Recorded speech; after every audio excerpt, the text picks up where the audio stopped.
little demo. So for example, here's like my main clean sound.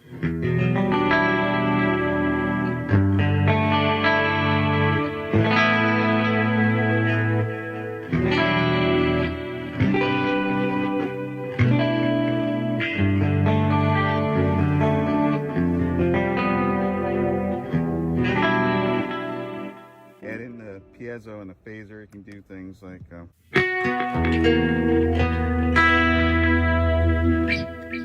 of course the old and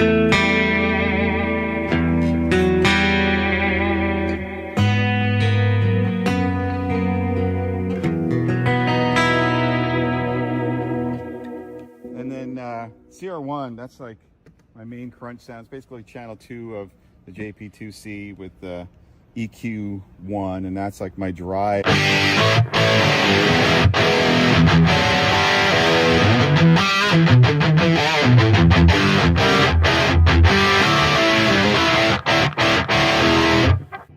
You can hear the mimic pedal doing that split we talked about.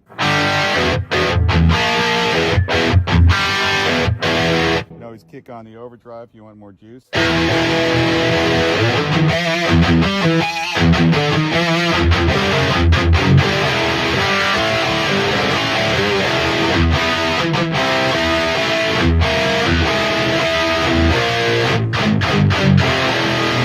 And then crunch 2 is usually I'll use the chorus block and the aspects to do that 2290 thing. This is great for big, let's say the chorus of the Alien, you know.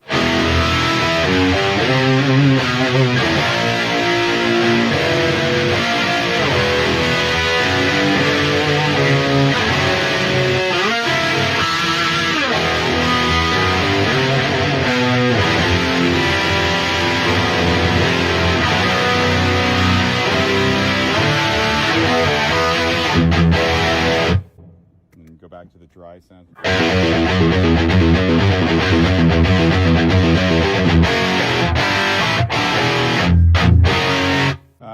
I have a couple different delay times. Lead 1 is usually the main one I'll use for like more of a soaring solo. You can hear like the delays are really rich and long. So like maybe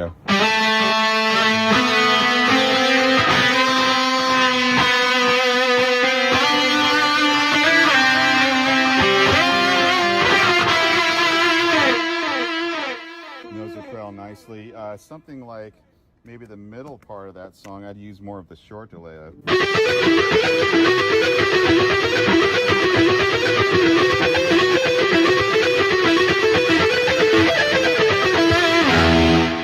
And then, you know, of course I could turn other effects on.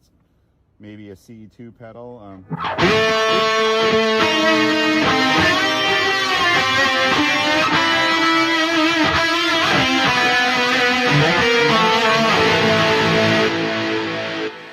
One of my favorites is actually in Count of Tuscany, of course. The Swells preset is one of my favorites. This is awesome.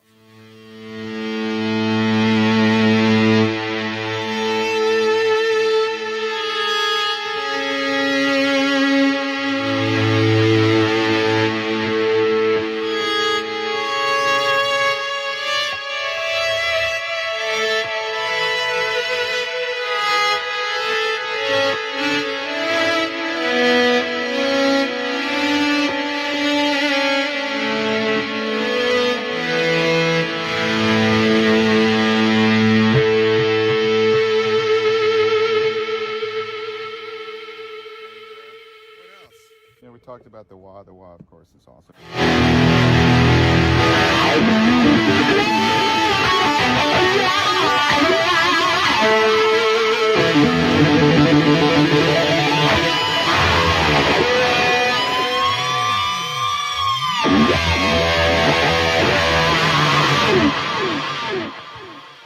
So now going down to the pedal board, on the left, that's an Ernie Ball volume pedal.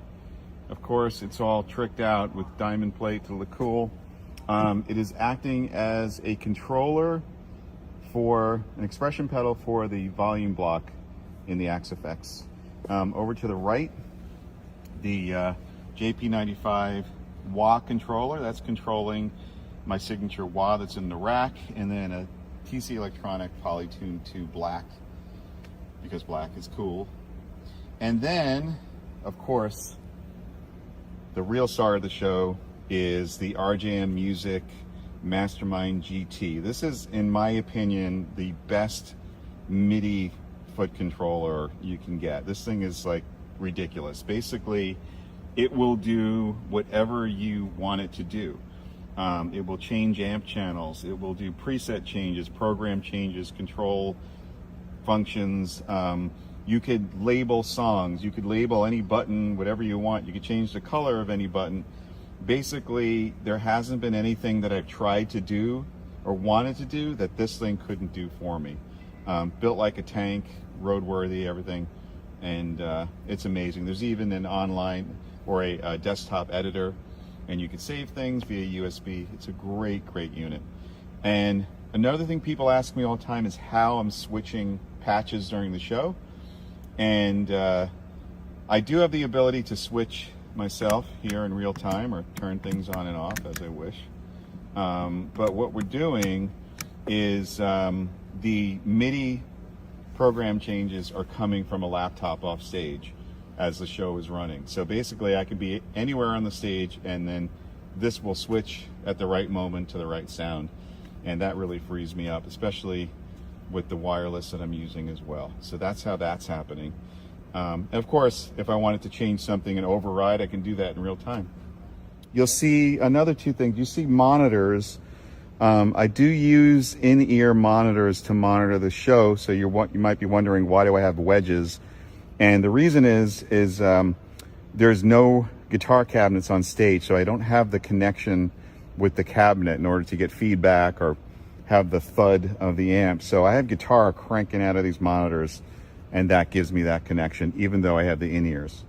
Here we got the mic stand. It's an SE V7. I got my picks here with the pick clip, and the mic stand is mounted to this pedal board. That's called a mod stand, and that's manufactured by Dozer Metalworks. Same guy who actually makes James's mic stands. So that's a cool thing. And that eliminates the, having some kind of flimsy mic stand on a tripod or whatever you're gonna do. The first thing that people ask me about a lot are these things right over here. These are basically heavy metal footrests, and they weigh a ton. They were made by our friend Patrick Slats from Holland.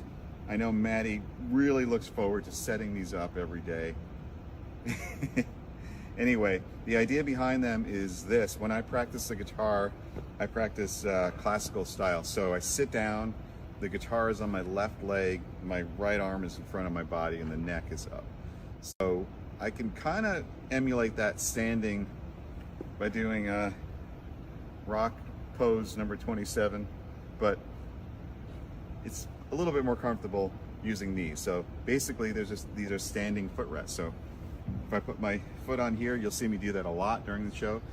Suddenly the guitar swings over to the left. It's as if I'm sitting down classical style, and I can use proper technique.